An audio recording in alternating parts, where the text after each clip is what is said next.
วัสดีค่ะเช้านี้อากาศสดใสสดชื่นพี่น้องฟ้าหลังฝนเพราะว่าเมื่อคืนฝนพึ่งตกไปบรรยากาศร้านช่ำเป็นจังไดน้อค่ะวันนี้ร้านสุยวันกะยินสบายหลังสงกรานต์เป็นจังไดน้อพี่น้องขายดีบ่น้อวันนี้กะคือเก่าค่ะกะเปิดร้านแล้วก็จัดเตรียมร้านไว้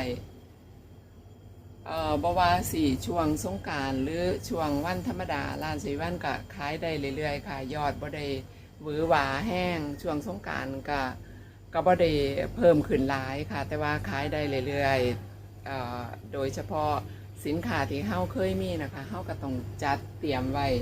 บ่ให้ขาดบ่ว่าสิเป็นขนมนมเนยของใส่ในร้านแบบนี้ค่ะสีวันก็มีเตรียมไว้พยายามมีไว้บ่ให้ขาดสินค้าที่เฮาเคยมีค่ะจังใดก็ขายได้พี่น้องสิเป็นลูกค้าที่เป็นเคยมาร้านเฮาขายได้เรื่อยๆบ่แม่นว่าแบบขายดีวื้อหวาค่ะก็เป็นบรรยากาศร้านช่ำแบบบ้านนอกเฮาแบบนี้ค่ะ